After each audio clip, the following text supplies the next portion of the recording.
আজকে বানাবো সকালের ভাত দিয়ে রাতের ডিনারে নিরামিষ খিচুড়ি।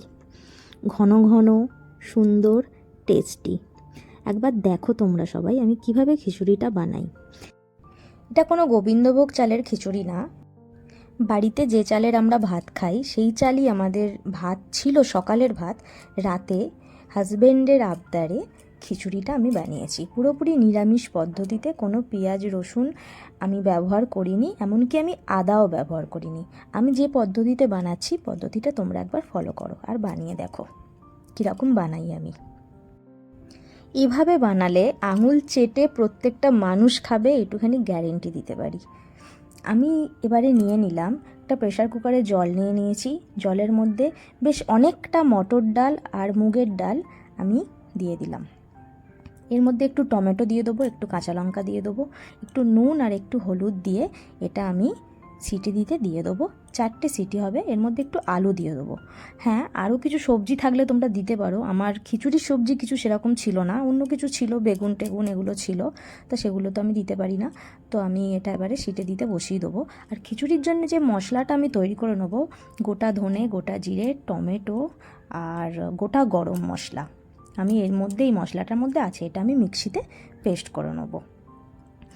আর খিচুড়ির জন্য যে ফোড়নটা আমি দেব, একটা ছোট কড়া বসিয়ে দিয়েছি। শুধুমাত্র একটু মশলাটা বানানোর জন্য ছোট কড়া নিয়েছি আজকে। একটু সর্ষের তেল দিয়ে দিয়েছি। সর্ষের তেলের মধ্যে আমি যে ফোড়নগুলো দিয়ে দিলাম সেটা হচ্ছে কারি পাতা, শুকনো লঙ্কা, গোটা জিরে, গোটা গরম মশলা আর একটু হিং এর মধ্যে দেওয়া আছে। একটু ভাজা ভাজা হয়ে যাবে, গন্ধ বেরোলেই ভাবে ভাজা ভাজা হয়ে গেছে। আর যে মশলাটা আমি পেস্ট করেছি, যেটা দেখালাম যা যা দিয়েছি, ওই মশলাটা পেস্ট করে এটার মধ্যে দিয়ে দেবে। দিয়ে এবার মশলাটা কষাতে থাকবে। যতক্ষণ না তেল ছাড়ে ততক্ষণ অবধি মশলাটা কষাতেই থাকবে।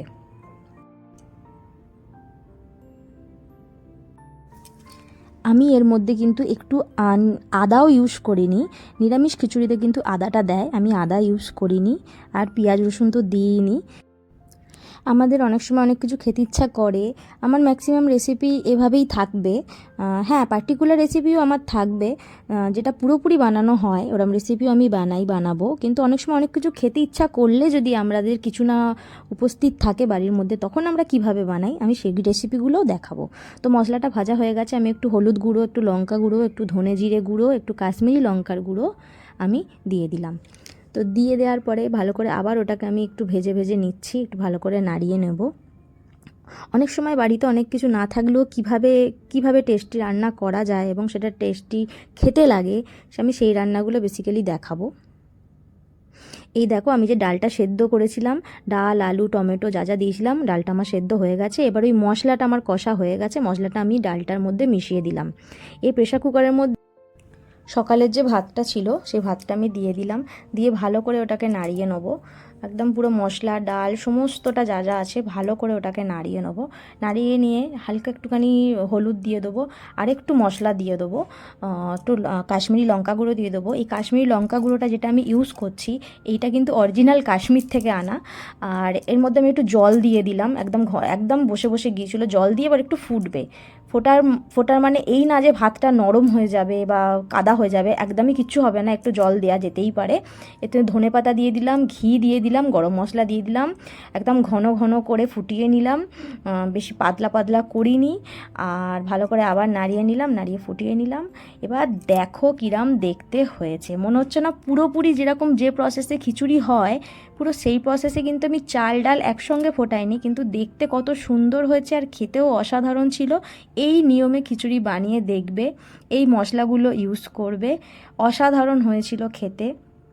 দেখো পুরো মনে হচ্ছে পুরো খিচুড়ি। ঠিক আছে, একদম যেভাবে খিচুড়ি বানায় এইভাবে বানাবে, বানিয়ে আমাকে জানাবে যে কেমন হয়েছে রান্নাগুলো। আর ভালো লাগলে অবশ্যই একটা লাইক, কমেন্টস, সাবস্ক্রাইব করে দেবে। আমাকে জানাবে বানিয়ে বাড়িতে যে কেমন হয়েছে। থ্যাঙ্কস।